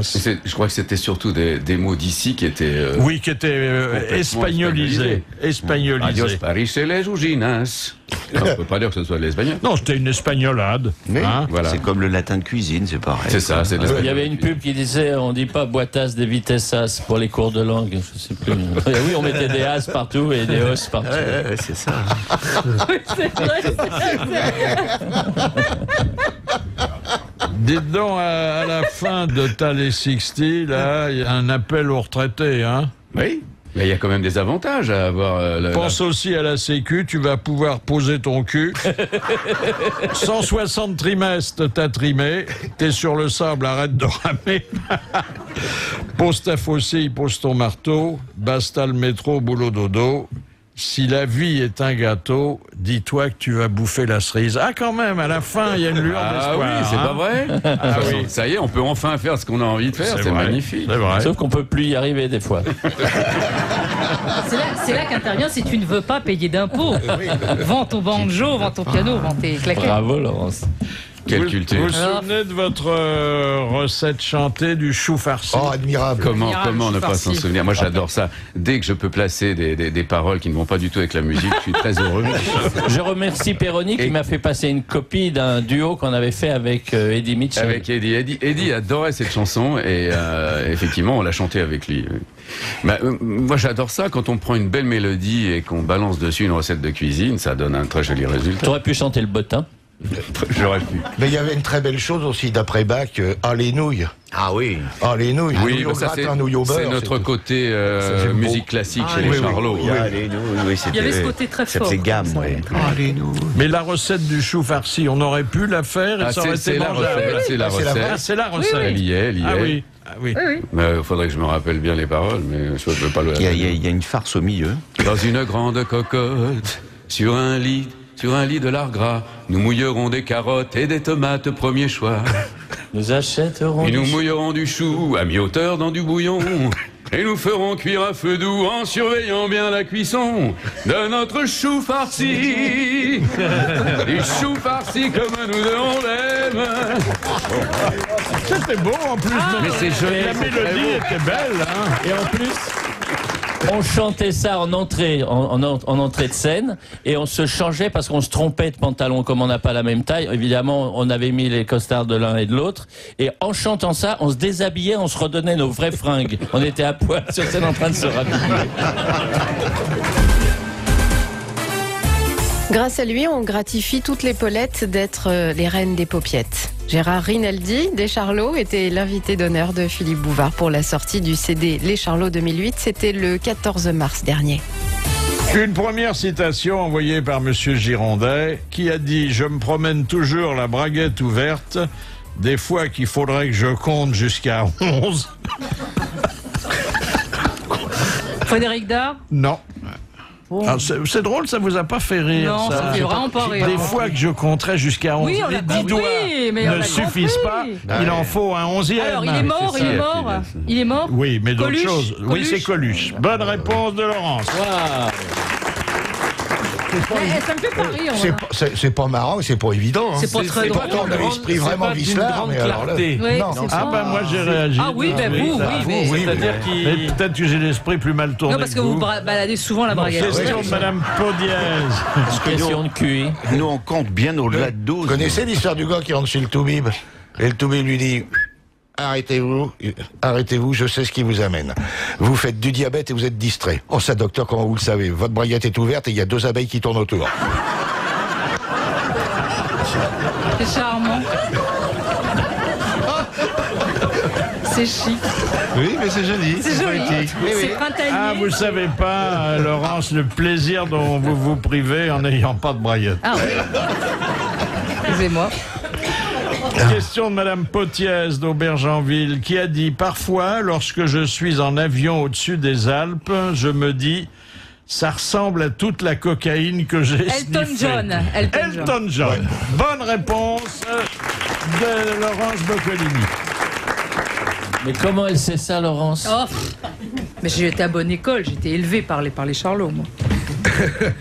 Bon, il lui sera beaucoup pardonné pour... Si, il s'en est mis plein le pif. Ah bah oui, Mitchell, il disait, on voit la paille qu'il y a dans le nez du voisin, on voit pas la poudre qu'il y a dans le sien. Et la question sexuelle, qui est toujours rituelle ici, mais comme c'est Madame Pleine de Grâce qui la pose, on peut la poser. Ça détend. Ça a un côté religieux. Pourquoi la masturbation était-elle considérée comme dangereuse jusqu'au XVIIIe siècle?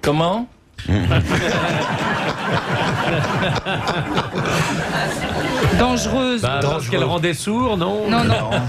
Pour la santé, donc dangereuse pour la santé. Oui, dangereuse pour la santé. Parce que c'est rare que vous tuez. Chez les garçons, les filles, pareil. Non, plutôt chez les garçons. Alors le poignet, foulure du poignet. Foulure du poignet. Non. C'est ce qu'on appelle au tennis un tennis elbow.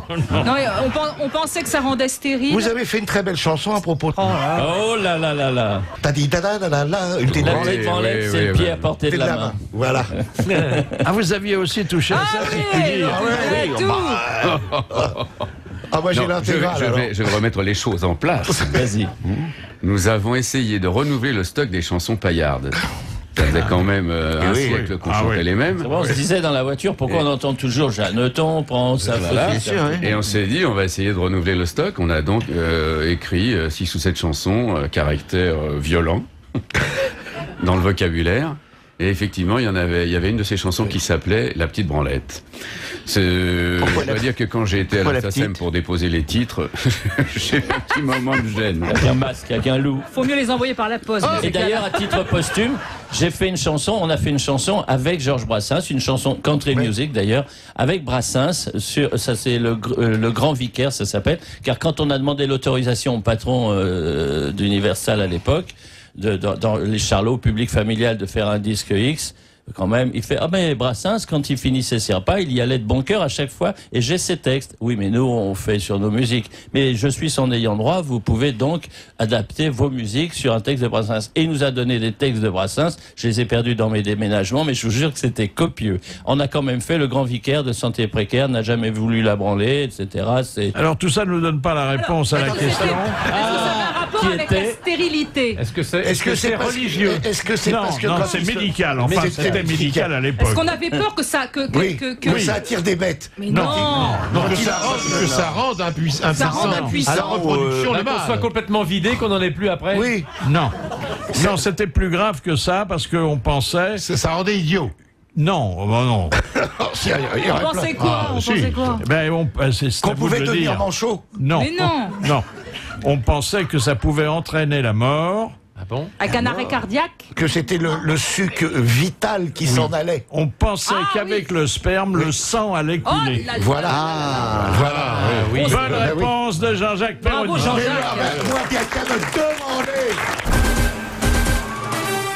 Pour coller les grosses têtes, vous envoyez vos questions à Philippe Bouvard par courrier RTL 22 rue Bayard 75 008 Paris ou par internet rtl.fr à la page des grosses têtes.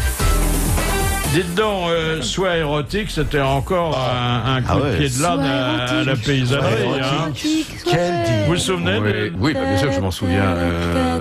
C'était un petit hommage à Serge et à sa compagne. Oui, mais ruralisé. Voilà, revu et corrigé à travers l'accent du Berry. On a fait une émission ici même avec Serge Gainsbourg, et il t'avait dit... la première fois que je l'ai écouté, j'étais au lit et je suis tombé du lit. C'était soit érotique. Viens m'aimer avec tes sabots. Viens m'aimer avec ton râteau. Je sais pas ce qu'arrive à la marine, mais depuis qu'elle est montée à Paris, Emmanuel, elle veut qu'on l'appelle. C'est une question de sexe appel. J'ai beau lui dire que c'est sans issue, elle se colle à moi en baby-doll en me disant ton béret m'affole. Oui, le charme du béret. C'était très drôle. Surtout quand on ne porte que ça. Et non seulement c'était drôle, mais ça le reste. Oui. Chagrin d'amour. Ah, c'était bien, chagrin d'amour. Chagrin de l'amour. Chagrin de labour. Chagrin de labour. Chagrin de labour, oui. 5 heures du mat, le réveil sonne, debout là-dedans, je jusqu'au bobonne. Ça me faisait hurler. Et après sautant du lit, le visage tout froissé, la Marie... Fonce dans les WC. Voilà, il faut le dire. C'est ça. Je m'en souvenais plus. La Marie fonce dans la WC. Et c'est là où elle crie, il n'y a plus de papier. Il n'y a plus de Kleenex, la boîte est vide. Elle me saoule. Perroni nous surprendra toujours par sa connaissance des grands textes. Ah ben bien sûr. Mais attendez, c'est quand même la Bible. Nous sommes deux, je défends. C'est bien. Pour moi, il y a les Beatles et les Charlots, il n'y a pas de problème. Vous êtes un homme de goût, mon cher. Vous en êtes un autre. l'autre. C'est mes premiers fantasmes sexuels, les Charlots. Hein. Ah, pas moi. Jean, j'étais amoureuse de Jean. Non. Moi aussi, quand je t'ai vu à la télé la première fois. Ah. Un peu. Bon, on va vous laisser. Bah quoi, mais... Normal. Alors, je voudrais vous faire entendre un autre morceau sonore d'anthologie. D'anthologie, alors. Ah oui, c'était, et c'est Jean Sarus qui en était le conteur encore, c'était le souvenir qu'il avait gardé d'un sosie exceptionnel, et ça m'avait fait chaud au cœur, parce que ce sosie, c'est moi qui l'avais découvert et présenté pour la première fois à la télévision. Et elle en avait fait d'ailleurs son métier. Huguette Funfrock, avec laquelle on a tourné à Hong Kong, faisait le personnage de la reine d'Angleterre. Et là-bas, sur le tournage à Hong Kong, elle avait beaucoup de difficultés, d'autant qu'elle s'habillait comme la reine pour sortir. Mais là-bas, c'était un sacrilège, et donc on la planquait. Elle se planquait, elle était dans la voiture, et au moment de tourner, quand le plan était en place, tout, elle sortait, on faisait vite le plan, et hop, elle retournait se cacher, parce que les Chinois, ils aimaient pas ça du tout. Mais je l'ai rencontrée à Paris, par hasard, je la rencontre au Châtelet. Je dis, oh Huguette, qu'est-ce que tu fais là? Vraiment, je tombe sur elle. Et elle dit, bah, je vais au congrès des sosies, et puis on va prendre un verre, et puis un autre sosie arrive, ils avaient rendez-vous là probablement. T'as vu De Gaulle, toi? Oh, il va pas trop bien en ce moment. Et il parlait, et Nixon, bah, je l'attends, il en retard encore. C'est drôle. Moi, je l'ai revue 20 ans plus tard, elle vivait toujours ça. En fait, c'était la femme d'un chirurgien de Limoges. Oui. Une petite bourgeoise, très sympathique d'ailleurs, mais qui était devenue folle, comme la plupart des sosies. Et je la rencontre un jour sur un plateau, toujours de plus en plus reine d'Angleterre, et elle tendait la main à baiser au machiniste. C'est affreux, ça. Ouais, mais dans ce film-là, ce qu'on oublie trop, c'est qu'il y avait quand même Mickey Rooney. Oui, bien sûr, le premier mari d'Ava Gardner. Et oui, qui n'était pas n'importe qui quand même. Avec la reine d'Angleterre, on a été en Belgique pour la promo du film, donc avec Huguette Funfrock, et il se trouve que le wagon-restaurant, en entrant en gare, il avait pris feu un peu avant. Il y avait des flammes, et on rentre dans la gare, et la télé était là pour nous, avec Fechner, les Charlots, la reine qui s'était habillée dans le train en reine, et tout le monde filmait Huguette Funfrock, et le train, il brûlait à côté. C'était à Anvers. On est peu de choses. Donc ça corrobore les dires, quoi, que la reine d'Angleterre aurait le feu au train, quoi. Tout de suite, Jacques. Oh, c'est bas, c'est bas. Le CD Les Charlots 2008 est sorti au printemps dernier. À cette occasion, le 14 mars, Gérard Rinaldi était l'invité des grosses têtes sur RTL. Et sur le plateau, il y avait aussi Laurence Boccolini, Jacques Maillot, Jean-Jacques Perroni, Pierre Bellemare et Philippe Chevalier. Question de Madame Gentil. En Espagne, quel sort réserve-t-on aux taureaux graciés pour leur bravoure lors d'une corrida? Ils vont à la maison de retraite. Ils font la saillie. Non, ils font de la reproduction. Ils font de la reproduction. Jusqu'à leur mort. Oui, jusqu'à leur mort dans une manade. Comment un taureau ils ont une vieillesse heureuse. Hein. Ah oui, ils font que ça. Mais comment un taureau peut se sortir vivant d'une arène? Parce que le président de la corrida, le Gracie, si le taureau est bon, s'est montré tellement valeureux. Si le taureau est ça arrive pas souvent, quand même. Mais ça arrive. Ça arrive. J'en ai vu un, moi, une fois, oui. Mais généralement, c'est plutôt le torero qui est gracié. Oui. Mais c'est pas si rare, comme on dit à Saint-Cyr-Petit-Dent. Il vient d'en faire une bonne. Oui, non, mais je crois que... Vas-y, refais-la. Non, allez, je ne vais pas la redire, tant pis. Je dis, c'est pas si rare, comme on dit à Couette-Quidan. Si rare, oui, mais il faut vraiment être c'est les Assyriens militaires. On ne pas la refaire. Vous m'avez poussé, donc moi, comme je suis d'une bonne patte... Alors voilà donc un groupe dont nous avons évoqué les succès, et bon, ces succès on les retrouve dans un CD, on les retrouve aussi dans nos mémoires, et on vous l'a abondamment prouvé, ce qui n'empêche pas Gérard Rinaldi de monter sur scène et de faire toutes sortes de choses, mais maintenant avec d'autres partenaires. Hein. Je vais refaire chanteur. Oh, oui. Et avec des chansons de vous? Avec un répertoire qui date de la fin des années 40, début 50. C'est-à-dire qu'il y a du Trenet, du Sablon, Eddie Constantine. Et je monte un petit spectacle qui tournera autour de cette idée des années nourricières de Rinaldi, pour montrer ce qui a un petit peu façonné l'image que je donne aujourd'hui. avec un petit quartet de jazz. Et mon Dieu, j'y ai beaucoup de plaisir. Ah, ça sera sympathique, ça, hein? Et pendant ce temps, à la même époque, je serai donc avec un grand quartet d'Américains sur les scènes des Zéniths de France pour le Country Music Show. Voilà. Mais sinon, je vais aussi monter sur les planches pour le théâtre. Ah bah oui. Puisqu'à partir du mois d'août, je vais repartir en tournée avec une pièce inédite qui s'appelle Panne de télé. Et j'aurai le plaisir de jouer avec Virginie Pradal, avec qui j'avais joué dans La puce à l'oreille. Alors, si vous cherchez une partenaire, nous avons Émilie, là, que je vais vous présenter, et qui va, pour vous, agiter un bocal où il y a plein de questions, et vous serez prié d'en choisir une ou deux. Venez m'agiter le bocal, mon petit. On peut plus mettre de poisson rouge dans un bocal en Italie, Philippe, vous le savez? Non. C'est interdit maintenant pour la défense des animaux. On met des questions maintenant ici. J'ai pris la question 17, évidemment. Je suis du 17 février. Et Ginette est du 17. Ma femme, Ginette, est du 17 février. On disait Péve la Ginette et les trois se retournaient. Et cette question 17 me dit, que dites-vous en faisant l'amour? C'est bien drôle. Alors déjà, il faut faut sortir les bandes, les magnétos qu'il y avait sous le lit. Mais non. Mais à qui? Oui, ça dépend avec qui. Ça dépend avec qui? Ah oui, c'est... Avec Ginette. En général. Non, j'étais en train de la mettre au passé, la phrase. Oh, non. Non, c'est joli. Que disiez-vous en faisant l'amour? Alors éventuellement, si vous... Que diriez-vous en faisant l'amour? Ah bah non, restons quand même dans l'éventualité où vous l'avez fait au moins une fois. Question, quand même. Que dites-vous? Non, je suis pas bavard, moi, comme garçon. Non? Dans ce domaine-là. Vous chantez peut-être un peu, non? Bah non, attends. Oh, à la fin. On a connu une groupie, on a eu... Ou au rappel. Nous étions jeunes et non mariés, donc on a connu une groupie, elle chantait tous les Beatles pendant. Ça déconcentre, mais c'était incroyable. Oui. Tac, tac, tac, it's been a hard day. Incroyable. Elle disait la petite bite aussi. Moi, je ne sais pas, j'étais pas là. Une autre question au hasard.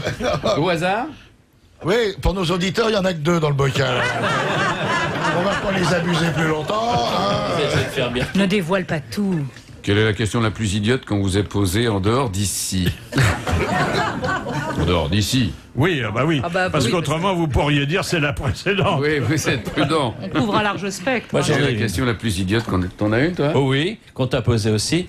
À chaque fois qu'il y a un film qui passe à la télé, immanquablement, le lendemain, quelqu'un me dit dans la rue, certainement ça doit arriver, « Oh, je vous ai vu hier soir à la télé, vous faites drôlement plus jeune à la télé. Hein. » Mais madame, on a fait ce film il y a 30 ans.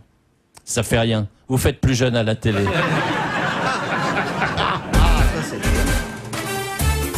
À 18h, RTL Soir avec Daniel Ferrin, mais pour l'instant, c'est la suite et la fin des grosses têtes et de cette émission du 14 mars avec Gérard Rinaldi et Jean Sarus des Charlots. Question de monsieur Poli. Partout dans le monde, quel trou doit avoir obligatoirement un diamètre de 11 cm? Ah. Et là, il y a un sourire. Pourquoi? Oui, ça va. Vous expliquez parce que c'est le trou de golf, c'est bien sûr. C'est le golf, bien sûr. C'est le golf, évidemment. Bon, mais c'est quand même un trou avec du gazon autour. Hein. Oui. Vous pouvez pas y échapper.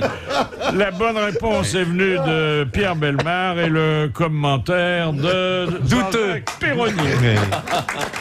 La honte de l'invité d'honneur. C'est une honte gentillette quand même. Oui. Je jouais d'ailleurs avec Jean, on était au théâtre et on jouait La Cuisine des Anges à la Comédie Comartin. Et il se trouve que la directrice de la Comédie Comartin a aussi le théâtre d'Onou. Et elle a organisé très gentiment une réunion entre la troupe de Comartin et celle du Donou. Et j'ai le plaisir de rencontrer Marie Dubois. Votre idole. Qui, oui, je dois le dire, a représenté le symbole de la féminité, du romantisme. Je l'avais vue dans un film, je crois qu'elle jouait un Tchekhov, et je l'avais trouvée absolument merveilleuse. Elle avait certainement hanté mes nuits, mes rêves pendant pas mal de temps, et donc je vais la voir, très heureux. Je lui dis à quel point je suis heureux de la rencontrer, et je lui dis cette malheureuse phrase: « Vous m'avez fait beaucoup rêver. Et elle me fait, pourquoi c'est fini? C'est joli, hein? Eh oui, c'est dur. Et ça, croyez-moi, c'est dur de s'en remettre. Là. Une fois, Doradol m'a ramené sur ses épaules et j'avais la tête dans ses seins et j'ai dit, oh, ils m'ont fait souvent bander. Il m'a dit la même chose. C'est presque la même histoire.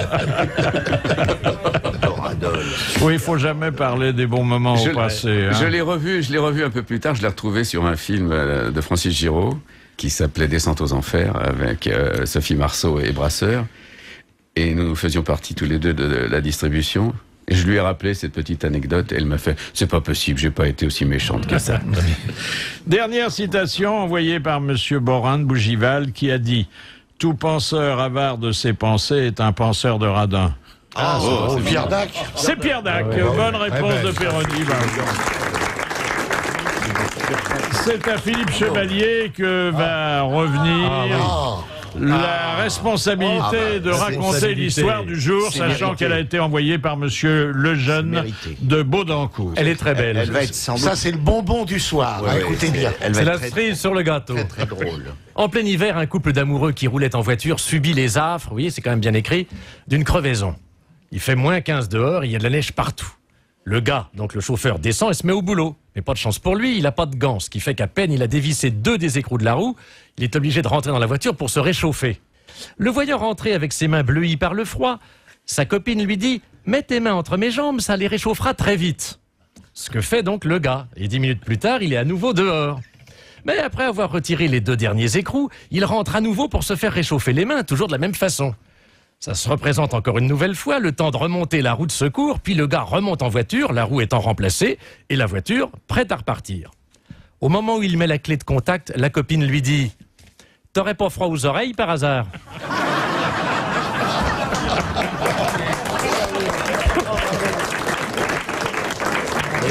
On sentait venir la chute, hein.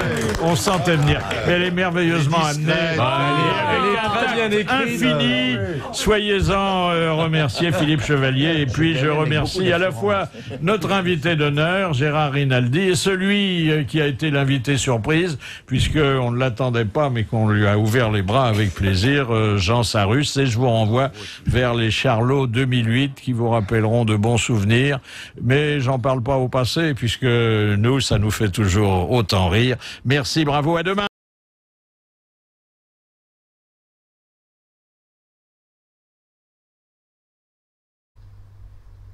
Philippe Bouvard officiel vous remercie de votre fidélité et vous invite à vous abonner.